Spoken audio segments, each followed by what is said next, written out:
भारत अपने समृद्ध इतिहास और आध्यात्मिकता की भूमि रही है, जो कि दुनिया की कुछ मिस्टीरियस टेम्पल्स का घर भी है। भारत में प्राचीन मंदिरों से जुड़े हुए रहस्यों और उनकी कहानी के बारे में पता चलता है। तो आज हम आपको भारत के प्राचीन मंदिरों की रहस्यमय दुनिया में ले जाएंगे, जहां इतिहास, आध्यात्मिकता और रहस्य एक दूसरे से जुड़े हुए हैं, और बात करेंगे इंडिया के ऐसे 3 मिस्टीरियस टेम्पल्स के बारे में जिसके रहस्य आज भी कोई नहीं सुलझा पाया, और वो दुनिया के लिए आज भी एक अनसॉल्व मिस्ट्री है। तो आज बात करेंगे ऐसे ही रहस्यमय मंदिरों के बारे में। जगन्नाथपुरी मंदिर। ये मंदिर भारत में उड़ीसा के पुरी में स्थित है। इस मंदिर के रहस्यों के बारे में जानकर आप सब चौंक जाएंगे, क्योंकि इस मंदिर की मिस्ट्री साइंस को भी गलत ठहराती है। इस मंदिर का समावेश 4 धामों में भी किया जाता है, और ये भी कहा जाता है कि यहाँ स्वयं श्री कृष्ण का दिल धड़क रहा है। अब आप ये सोच रहे होंगे कि ये कैसे हो सकता है, तो इसके पीछे की कहानी के बारे में जानते हैं। एक समय की बात है, ज़ारा नाम के एक शिकारी ने शिकार करते हुए गलती से तीर श्री कृष्ण के पैर पर मार दिया था, जिससे उनकी मृत्यु हो गई थी। अब ज़ारा इस घटना से बहुत दुखी था, और फिर वो श्री कृष्ण का अंतिम संस्कार करता है। अब जब उनकी चिता शांत होती है, तब वहाँ पे एक चमकती हुई चीज़ दिखती है। अब ज़ारा इस चीज़ को समझ नहीं पाता, और वो लकड़ी पर इस चीज़ को रखकर उसे पानी में बहा देता है। अब गुप्त साम्राज्य के समय अवंती के राजा इंद्रद्युम्न, जो विष्णु जी के परम भक्त थे, उन्हें एक दिन सपने में विष्णु जी ने आकर नदी में डुबकी लगाने को कहा, और ये भी बोला कि वहाँ किसी चीज़ के रूप में मैं आपको स्वयं मिलूंगा। अब ये सपना देखकर राजा दूसरे दिन डुबकी लगाने के लिए चले जाते हैं, और डुबकी लगाते हुए समय उन्हें वहाँ एक लकड़ी का तना मिलता है। अब राजा उसको लेकर महल में आ जाते हैं, और फिर वो प्रसिद्ध काश्तकार को बुलाते हैं, जो कि इस लकड़ी से मूर्ति बना सके, पर ऐसा कोई नहीं कर पाता। अब कुछ दिन बाद एक काश्तकार महल में आता है, और वो राजा से कहता है कि इस लकड़ी से वो मूर्ति बनाएगा, पर उसकी कुछ शर्तें थी, जैसे कि उसे मूर्ति बनाने के लिए 21 दिनों का समय चाहिए था, और मूर्ति बनाते वक्त ना ही उससे कोई बात करेगा, ना ही उसके काम में कोई अड़चन डालेगा। अब 21 दिनों बाद जब राजा ये देखने के लिए जाते हैं कि मूर्ति बनी या नहीं, तब उन्हें वहाँ पर ना तो कोई काश्तकार मिलता है, ना ही कोई और। बस 3 मूर्तियाँ बनी हुई मिलती हैं, और ये 3 मूर्तियाँ भगवान जगन्नाथ, उनके भाई बालभद्र और उनकी बहन सुभद्रा की थी। और जगन्नाथ जी की मूर्ति में वो चमकती हुई चीज़ रखी गई थी, जो कि स्वयं श्री कृष्ण का दिल था, जिसे आज ब्रह्म पदार्थ भी कहा जाता है। अब हर 12 सालों में जगन्नाथ जी की नई मूर्ति स्थापित की जाती है, और उसके साथ साथ ये ब्रह्म पदार्थ को भी शिफ्ट किया जाता है। अब इसे शिफ्ट करने की प्रोसेस भी काफ़ी अनोखी है। हर 12 सालों में एक दिन ऐसा होता है जहाँ किसी को मंदिर में एंट्री नहीं मिलती, और पूरे शहर की बिजली काट दी जाती है, और मंदिर के मेन पुजारी के हाथों में ग्लव्स और आंखों पर पट्टी बांधी जाती है, और अंधेरे में ब्रह्म पदार्थ का शिफ्टिंग होता है। अब मंदिर के मेन पुजारी का ये कहना है कि ब्रह्म पदार्थ के शिफ्टिंग करते वक्त उनको ऐसा लग रहा था कि उन्होंने हाथ में कोई जिंदा चीज़ पकड़ी हो।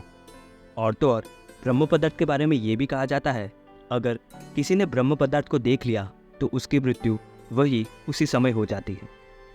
इस मंदिर की और भी कई सारी मिस्ट्रीज हैं, जैसे कि जगन्नाथ मंदिर के ऊपर जो झंडा है वो हमेशा हवा की अपोजिट साइड में ही लहराता है, और तो और इस झंडे को रोज़ बदलना पड़ता है। अब इसके पीछे ये कहा गया है कि अगर किसी दिन इस झंडे को नहीं बदला गया तो मंदिर 18 सालों के लिए बंद हो जाएगा। अब इन सारी चीज़ों को आज तक साइंस भी नहीं समझ पाया है। इस मंदिर में कई श्रद्धालु दर्शन के लिए आते हैं, और उनके लिए प्रसाद भी बनाया जाता है, पर अनोखी बात यह है कि ये प्रसाद ना ही कभी कम पड़ा है और ना ही कभी वेस्ट हुआ है। इस प्रसाद को लकड़ी की आग में 7 मिट्टी के बर्तनों में एक के ऊपर एक रखकर बनाया जाता है।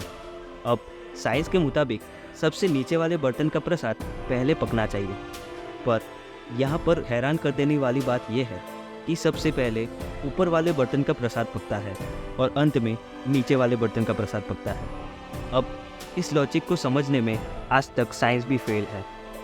इस मंदिर के बारे में एक अनोखी बात ये भी है इस मंदिर के डोम की परछाई आज तक नहीं बनी है। हाँ, आपने बिल्कुल सही सुना, इस मंदिर के डोम की परछाई कभी बनती ही नहीं। अब ये मिस्ट्री को भी कोई नहीं सुलझा पाया है। जगन्नाथपुरी मंदिर में सिर्फ हिंदुओं को दर्शन करने की अनुमति है, किसी और धर्म के लोगों को बाहर से ही दर्शन करवाए जाते हैं। अब एक बार हमारी ex prime minister Indira Gandhi मंदिर के दर्शन के लिए पहुंची थी, लेकिन वो फारसी थी, हिंदू नहीं, इसीलिए उन्हें दर्शन की अनुमति नहीं मिली और किसी फॉरेनर को भी मंदिर के दर्शन की अनुमति नहीं है। तो ये था इंडिया का one of the mysterious temple. अब बात करते हैं ऐसे ही दूसरे मंदिर के बारे में जो ऐसे ही रहस्यों से भरा हुआ है। खजुराहो मंदिर। ये मंदिर मध्य प्रदेश के छतरपुर जिले में स्थित है। खजुराहो में मौजूद इन मंदिरों को 900 एडी से 1130 एडी के बीच चंदेल रूलर्स द्वारा बनवाया गया था। अब ऐतिहासिक रिकॉर्ड के मुताबिक खजुराहो में पहले 85 टेम्पल्स थे, लेकिन वर्तमान में केवल 24 टेम्पल्स ही बचे हैं। अब 1986 में यूनेस्को ने इस मंदिर को वर्ल्ड हेरिटेज घोषित किया था। इन मंदिरों को पूर्व, पश्चिम और दक्षिण के मंदिरों में बांटा गया है।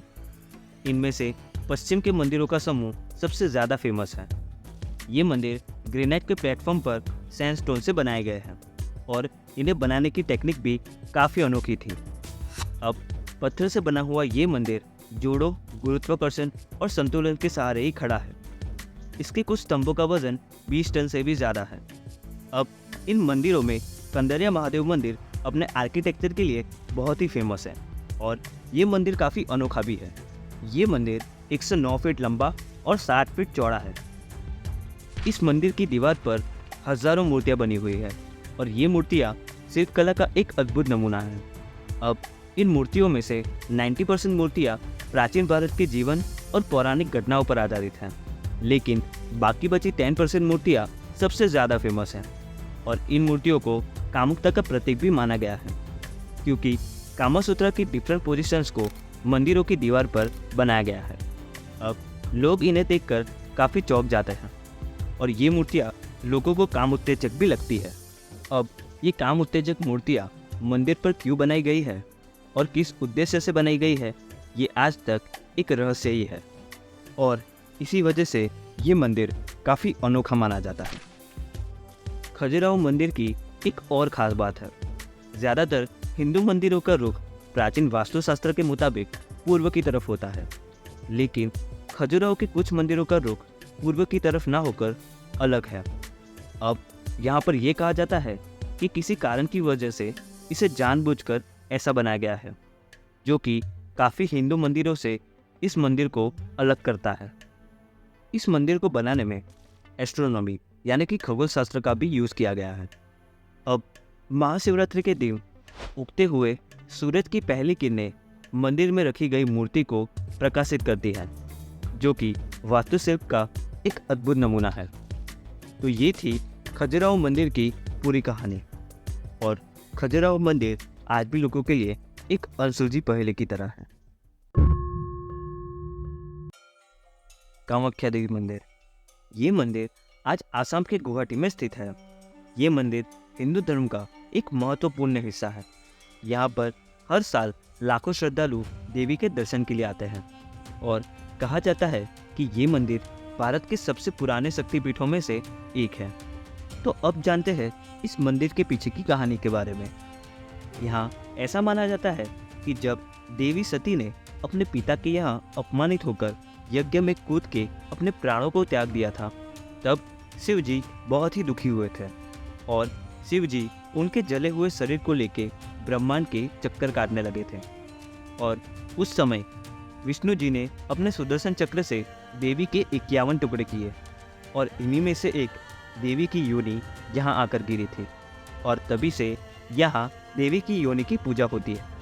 इस मंदिर की एक अनोखी बात ये भी है कि हर साल जून के महीने में मंदिर के पास बहने वाली ब्रह्मपुत्र नदी में 3 दिन तक लाल पानी बहता है और इसके बारे में ये कहा जाता है कि साल के ये 3 दिन कामाख्या देवी के मासिक चक्र के दिन होते हैं और इन 3 दिनों को सेलिब्रेट करने के लिए यहाँ पर मेला लगाया जाता है, जिसे आम्बुबाची मेला भी कहा गया है।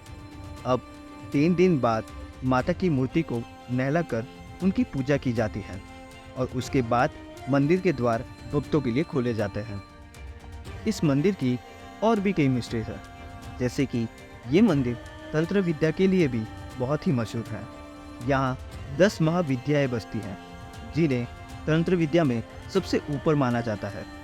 ये 10 महाविद्याएं दुर्गा माता के 10 अलग अलग रूप हैं और आम्बुबाची मेले के समय यहाँ पर तांत्रिक भी आते हैं, जो कि पूरे साल दुनिया से दूर रहते हैं। इस मंदिर में एक अनोखे प्रकार के पत्थर भी पाए जाते हैं और इस पत्थर से एक अनोखा सिंदूर भी बनता है, जिन्हें काम्या सिंदूर के नाम से भी जाना जाता है। और इस सिंदूर के बारे में ये कहा गया है कि इस सिंदूर में लोगों को वश में करने की ताकत है और इसीलिए इसे वशीकरण सिंदूर भी कहते हैं। और माना गया है कि तांत्रिक इस सिंदूर का उपयोग करके लोगों को वश में कर सकते हैं। तो ये थी काम्या देवी मंदिर की पूरी कहानी। काम्या देवी मंदिर ऐसे ही बहुत रहस्यों से भरा हुआ है जो कोई नहीं समझ पाया है।